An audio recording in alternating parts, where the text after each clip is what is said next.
اعوذ باللہ من الشیطان الرجیم بسم اللہ الرحمن الرحیم اللہم صلی علی محمد وآل محمد وعجل فرج آل محمد ولا ندعهم۔ تمام مومنین کو یا علی مدد والسلام علیکم ورحمۃ اللہ وبرکاتہ۔ سامعین محتشم، یہ مولوی عارف کی ایک ویڈیو، اس پر بہت سے ماتمیوں نے انسسٹ کیا تھا کہ اس نے عجیب و غریب قسم کی باتیں کی ہیں شیعہ مکتب کے لحاظ سے، اور حدیث تقلید کو انڈورس کر کے ذاتی بیانات، حدیث کے متن میں من گھڑت اضافے اور بڑی اس طرح کی چیزیں اس نے اس ویڈیو میں کرنے کی کوشش کی ہے۔ کیونکہ ہم اس بندے کو پہلے بھی ایکسپوز کر چکے ہیں کہ اس کی کیا حیثیت ہے، اس کو چھوڑیں، اس کے بڑے بڑے جو مجتہدین حضرات ہیں ان کی کوئی حیثیت نہیں ہے، تو پھر باقی باتیں کیا ہیں جو شہادت ثالثہ والی سیریز میں ہم نے آپ کے سامنے بات رکھی تھی۔ اب بیسیکلی اس نے ہٹ کیا کچھ خطبہ پر، اور میں ویسے ایک معاملے میں تو تائید کروں گا کہ خطبہ و ذاکرین جتنے بھی ہیں ہم سب کو صحیح نہیں مانتے، یہ تو بات بالکل واضح ہے آپ کے سامنے، کیونکہ بہت سے ایسے ذاکر اور خطیب ہیں جن کی طبیعت الحمدللہ فقیر نے خود صاف کی ہے، اور یہ وہی فتنہ پھیلانے والے ملعون ہیں جو ممبر پہ آ کے تو بڑی بڑکیں مار جاتے ہیں جب دشمنان اہل بیت صلوات اللہ علیہم اجمعین کی طرف سے، خواہ مقصرین ہو یا نواسب، دونوں کی طرف سے جب للکارا جاتا ہے مقابلے کے لیے، تو یہ صرف اپنے اپنے حجروں میں بیٹھے ہوتے ہیں۔ ان میں سے کسی نے نہ تو آج تک مناظرہ کیا، وہ مناظرہ کریں گے کیا، آتا رہتا کھ نہیں ہے، نہ ہی کبھی دشمن آل محمد کی کسی للکار کا جواب دیا۔ اگر کوئی دیتا بھی ہے تو صرف شو بازی کے لیے، اور دے کے ماشاءاللہ پھر ایسے غائب ہوتا ہے جس طرح غائب ہونے کا حق ہے۔ خیر، اس کی ایک مثال آپ نے حال ہی میں دیکھی ہوگی، جب ایک مقصر ملعون کو ہم نے ایکسپوز کیا تو جس کے کہنے پہ کیا تھا وہی ماشاءاللہ اس نے قدم پیچھے ہٹا لیے اپنی روٹی بچانے کے لیے کہ جی میرا کوئی تعلق نہیں ہے، میں یہ ہوں، میں وہ ہوں، میں بڑا مظلوم، وہ خود ہی پیچھے ہٹ گئے حضرت۔ تو خیر، شیعہ مذہب ان جیسوں کا محتاج نہ تھا نہ ہے، الحمدللہ۔ خیر، اب اس طرح کی باتیں کر کے مجھے آپ کا انتہائی قیمتی وقت ضائع نہیں کرنا، ہم چلتے ہیں مولوی کی ویڈیو کی طرف، اور اس کے بعد انشاءاللہ تبارک و تعالی دلائل کی طرف آتے ہیں۔ سے زیادہ تبحر رکھتا ہو، علم رکھتا ہو، اس کی طرف رجوع کرنا جسے ہم مجتہد کہتے ہیں۔ امام اپنی توقی میں فرماتے ہیں مولا کس کی طرف رجوع کرے؟ کہا کہ تم لا وارث نہیں ہو، میں تجھے کچھ وارث دے کر جا رہا ہوں میری غیبت کبریٰ میں، اس کی طرف رجوع کرنا صائنا لنفسہ، یہ مرکز بنا۔ امام لا وارث چھوڑ کے نہیں گئے۔ اب انہوں نے کہا اگر شیعوں کو کمزور کرنا ہے، شیعوں کی سرحد کو کمزور کر دو۔ پھر ایسے کمزور کرنے کے لیے ایسے خطیبوں کو پیدا کیا گیا کہ لوگوں کے ذہنوں کو کیا کیا جائے، خراب کیا جائے۔ جی سامعین گرامی قادر، آپ نے ڈیفینیٹلی یہ حضرت کی ویڈیو دیکھ لی ہوگی۔ یار مولوی عارف صاحب، میں آپ سے ایک چھوٹی سی گزارش کرنا چاہ رہا ہوں، آپ لوگ جاہل تو ہیں، نو ڈاؤٹ ان دیٹ، آپ لوگ ڈھیٹ بھی بہت زیادہ ہیں، اور بھائی میں ہزارہا دفعہ آپ لوگوں کے اپنے اکابر مجتہدین کی کتابوں سے، مطہری کی کتاب سے، منتظری کی کتابوں سے، اور بھی بڑے آپ کے دیگر جو مجتہدین حضرات ہیں، ان کی اصول الفقہ کی کتب سے باقاعدہ یہ بات واضح کر چکا ہوں کہ تقلید اور رجوع میں زمین آسمان کا فرق ہے، اور الحمدللہ وہ پورے کے پورے دلائل آج تک آپ لوگوں پہ قرض ہیں، یہ کئی دفعہ دہرا چکا ہوں، اس کا کوئی جواب نہیں ہے الحمدللہ۔ یہ انہوں نے سارے دلائل کا جواب اگر امام زمانہ کے آنے سے پہلے دے دیا تو پھر بات کیجئے، کبھی بھی نہیں دے سکتے۔ میں نے ولی العصر کی آمد تک کا ٹائم دیا ہوا ہے کہ بیٹے مولا کے آنے سے پہلے ہی جواب دے دوں کہ مولا کے آنے کے بعد تو تمہاری گردنیں اترنی ہیں، وہ تو سیدھی بات ہے، تم اور تمہارے مجتہد گاٹے لائے جاؤ گے۔ خیر، میں موضوع پہ آتا ہوں۔ آپ کو درجنوں دفعہ یہ بات واضح کر دی گئی ہے، اور باقاعدہ اس توقیہ مبارکہ کا جو متن ہے اس کے اندر میں نے باقاعدہ دکھایا، مجھے بار بار سکرین پہ شو کرنے کی ضرورت نہیں ہے۔ وَأَمَّا الْحَوَادِثُ الْوَاقِعَةُ فَارْجِعُوا فِيهَا إِلَى رُوَاةِ حَدِيثِنَا، احادیث کے راویوں سے رجوع کرنا، تو یہ تو متن توقیہ صاحب الزمان سے ہی مسئلہ واضح ہو جاتا ہے کہ مولا محدثین کی طرف رجوع کرنے کا کہہ رہے ہیں، آپ کے بابوں کی طرف نہیں۔ مجتہد وہ ہوتا ہے جس سے رجوع کیا جائے، تو محدث کون ہے؟ اگر مجتہد سے رجوع کروانے ولی العصر نے تو محدث کہاں گئے؟ چھٹی پہ، محدث کون ہے پھر؟ اور خدا کا نام ہے یار، یہ تو اتنا جہالت والا پوائنٹ تھا، خدا کی قسم اس پہ تو بات کرنے کی مجھے ضرورت نہیں، میں سینکڑوں دفعہ پہلے ہی کر چکا۔ دوسری سب سے زیادہ حامل اہمیت بات ہے، حضرت نے پھر حدیث تقلید کا سہارا لیا اور اپنے پاس من گھڑت اضافے. مولا کہہ رہے ہیں میں نے تمہیں لاوارث نہیں چھوڑا، یہ ہے وہ ہے. او بھائی او ہیلو میری بات سنیں، مولا نے کب کہا کہ یہ میں نے تمہیں لاوارث نہیں چھوڑا یا یہ ہے یا وہ ہے؟ چاہے میرا مولا غیبت میں ہے لیکن میرا مولا آج بھی ہماری امداد کرتا ہے. جو اتنی درجنوں جلدوں پر واقعات صاحب الزمان کی معجزات بھرے پڑے ہیں، بہار میں الگ، دوسری کتب میں الگ، جو ولی الاثر آ کے لوگوں کی امداد کرتے رہے ہیں. مولا غیبت میں ہونے کے باوجود کئی لوگوں کو مرنے سے بچایا، کئی کی علمی معاملات کو حل کیا. وہ کہاں گئے؟ وہ کہاں ہیں؟ روزمرہ کے معاملات سے لے کے فقہی احکام سے لے کے عقیدے کے معاملات تک صاحب الزمان نے ایک ایک مسئلے میں شیعہ قوم کی رہنمائی کی ہے. وہ کہاں گئے؟ لاوارث چھوڑ کے جا رہی. یہ تو اس طرح کا کوئی سینیریو کریٹ کرتے ہیں کہ نعوذ باللہ اب امام چونکہ غیبت میں ہیں لہذا ان کا اب ہمارے ساتھ کوئی تعلق نہیں ہے. جو کچھ ہے ان کے مجتہد بابے ہیں، وہ چاہے قاتلان زہرا کی، مولا رضا کے قاتلوں کی تعریفیں کرتے پھریں اپنی کتابوں میں، لیکن جو کچھ بھی ہے انہی کے مجتہد بابے ہیں. اور کیا جہالت ہے یار، خدا را میں کتنی دفعہ آپ لوگوں کو یہ بات واضح کر چکا ہوں. اور حدیث تقلید کے پیچھے جو اتنا بھاگ رہے او بھائی او خدا کا نام ہے یار، مولا نے یہ احتجاج تبرسی میں جو حدیث تقلید ہے مجھے دکھائیں اس میں کہاں مولا نے اس طرح کی باتیں کی جو آپ کر رہے ہیں. کمال ہے یار. اور اگر حدیث تقلید اتنی پسند ہے تو اسی احتجاج تبرسی کی صفحہ نمبر 534 پر حدیث تقلید کا متن موجود ہے. اس میں جو شرائط بتائی گئی ہیں اس میں چوتھی شرط پہ کون عمل کرے گا؟ سامعین گرامی قدر ذرا غور کریں. مطیع امر مولا، اپنے مولا کے امر کا مطیع ہو، اس پر کون عمل کرے گا؟ آپ کے مجتہدین بابوں کی کتابوں میں، ان کی توضیحات میں، منہاج الصالحین میں، کتب استفتاء میں کوئی امر معصوم ہوتا ہی نہیں ہے سرے سے. تو کون سا مطیع امر مولا؟ اپنے مولا کے امر کا مطیع نہیں ہے وہ، جب وہ شرط پہ ہی پورا نہیں اتر رہا. چوتھی شرط بالکل آپ کے سامنے ہے، اس پہ ذرا غور کریں مولوی صاحب. مطیع امر مولا، اپنے مولا کے امر کا مطیع ہو. جس نے امر مولا لکھنا ہی کھ نہیں ہے اس نے کہاں سے مولا کے امر کا مطیع ہونا ہے؟ فالتو کی ڈرامے بازی. سامعین گرامی قدر اسی احتجاج میں اگلے ہی صفحہ نمبر 535 پہ اس حدیث کی سند لکھی ہوئی ہے. آج ذرا سند کے لحاظ سے میں آپ کے سامنے بات واضح کر دوں کہ اس حدیث کی سند میں جو معاملہ ہے، یہ جس راوی کا نام انڈر لائن ہے یوسف بن محمد بن زیاد، اس کی کیا حیثیت ہے؟ سامعین گرامی قدر یہ ان کے آیت اللہ خوئی صاحب کی کتاب جلد نمبر 12 میرے ہاتھ میں موجود ہے، مطبوعہ بیروت لبنان، معجم رجال الحدیث، صفحہ نمبر 147. یہاں پہ بالکل انہوں نے یوسف بن محمد بن زیاد کے بارے میں واضح طور پر لکھا مجہول الحال. مجہول الحال، یوسف بن محمد بن زیاد مجہول الحال، یہ راوی ہی مجہول ہے. اس کی بات کیسے اوتھینٹک ہو سکتی جب اس بندے کے بارے میں پتہ ہی نہیں کہ یہ کون ہے؟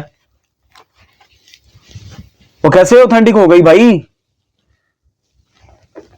ہاں، جھوٹ پہ جھوٹ. سامعین گرامی قدر اور اسی طرح معجم رجال الحدیث کا جو خلاصہ لکھا گیا ہے، یہ میرے ہاتھ میں اس وقت موجود سید محمد جواد حسینی بغدادی کی، یہ المعین علی معجم رجال الحدیث. اس میں صفحہ نمبر 705 پہ یوسف بن محمد بن زیاد کا ذکر موجود ہے اور انہوں نے بالکل واضح لکھا مجہول الحال. وہی سٹیٹس اس کا قائم رکھا، کوئی توثیق نہیں ہے اس کی. یہ بھی بات بالکل واضح ہے.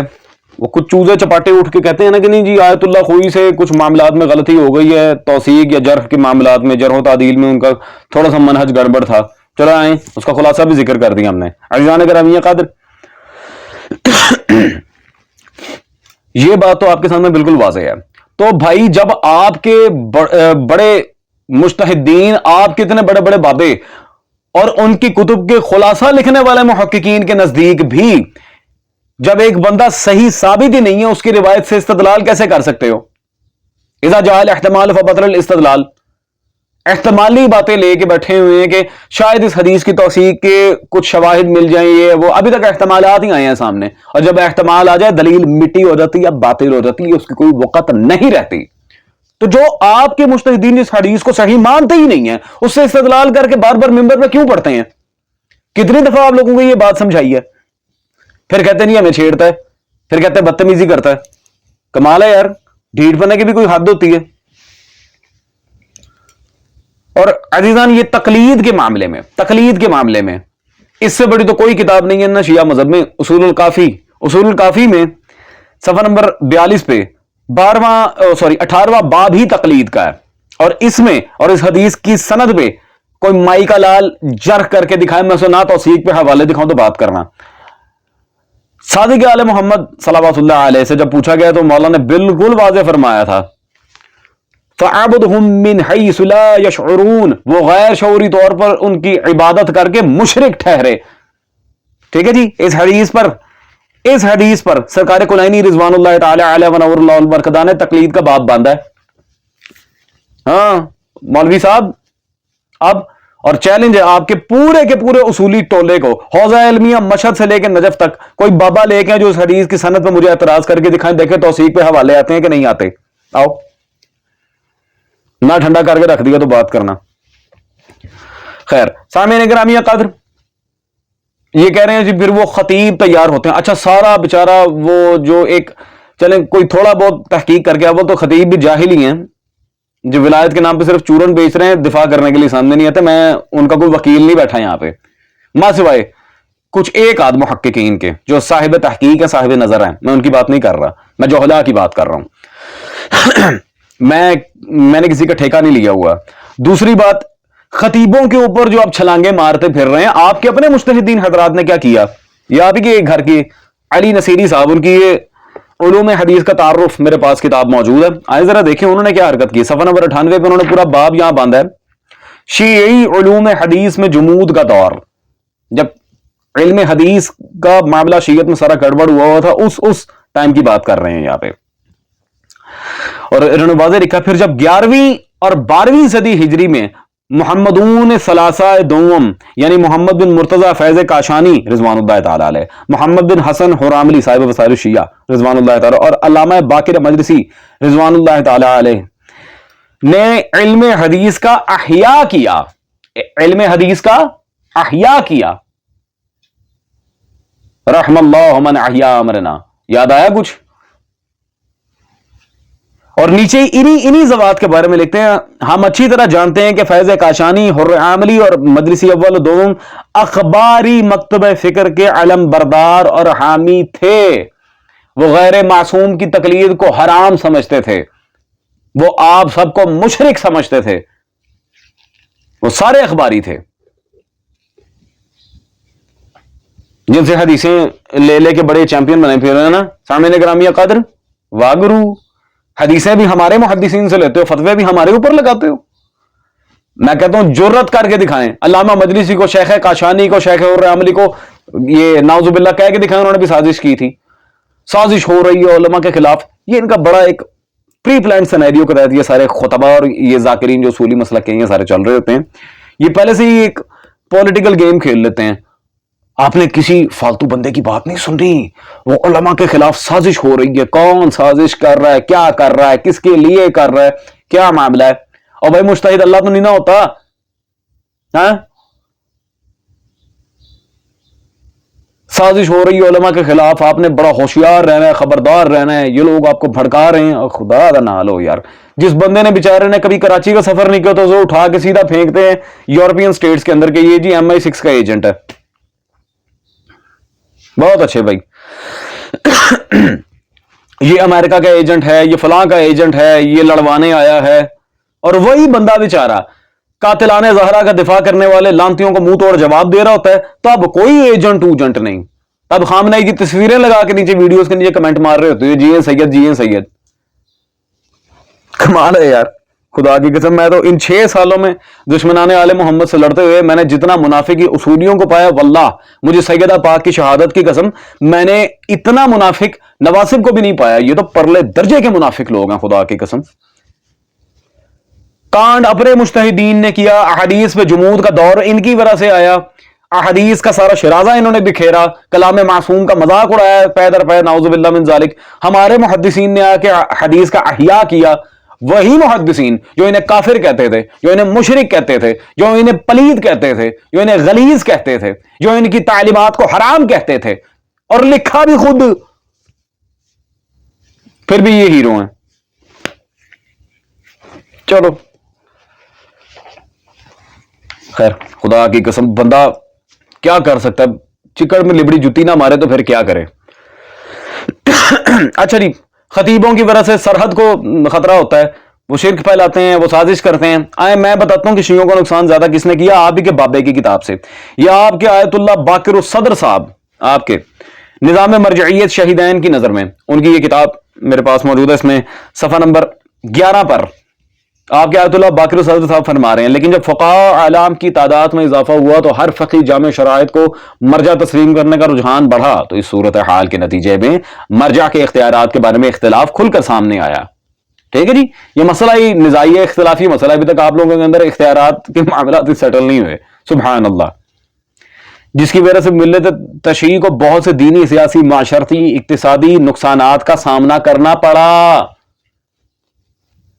شیعہ مذہب کو آپ کے بابوں کی وجہ سے نقصان کا سامنا کرنا پڑا, ہر لحاظ سے, معاشرتی ہو, اقتصادی ہو, سیاسی ہو, ہر دینی ہو, ہر لحاظ سے آپ کے بابوں نے نقصان پہنچایا شیعہ مذہب کو, اور لکھ بھی آپ کے بابا جی رہے ہیں. الحمدللہ تمہارے بابا جی لکھ رہے ہیں, تمہارے بزرگ مان رہے ہیں. میں نہیں کہہ رہا, سارے فتووں کی مشین فقیر کے اوپر ہی کھولی ہوئی ہے.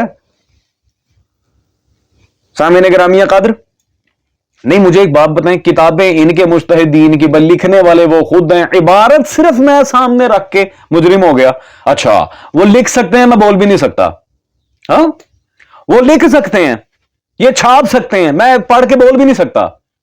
سبحان اللہ. تمہارے باپ کا راج ہے. ہاں بدبختیاں خود پھیلاؤ, الزام اہل ولا پہ لگاؤ. میں بھی پھر ادھر ہی بیٹھا ہوں بیٹا, جو تمہارا حال 6 سالوں میں کر دیا نا, آگے مزید 2 قد بناؤں گا مولا علی کے فضل و کرم سے. تو سامعین گرامی قدر, مجھے نہیں لگتا کہ اس سے زیادہ مجھے کچھ بولنے کی ضرورت ہے. ادھر ہی لتر پریڈ الحمدللہ کافی ہے, اور حوالے بھی آج کل میں اس لیے کم دیا کرتا ہوں کیونکہ تحقیق, جستجو, کتاب حاصل کرنے کی لگن ساری فقیر کی ہوتی ہے, اور میری ویڈیو میں سے اسکرین شاٹ مار کے اپنی ویڈیوز میں لگا کے کچھ بیچارے چھوٹے موٹے چوزے آج کل مشہور ہونے کے لیے لگے ہوتے ہیں, میری محنت میری محنت. تو حوالے میں ذرا کم دیا کرتا ہوں, نام لینے کی مجھے ضرورت نہیں. کچھ چوزے اور چوزیاں وہ آپ بہتر جانتے ہیں. خیر اب مجھے اجازت دیں. مولا علی وارث.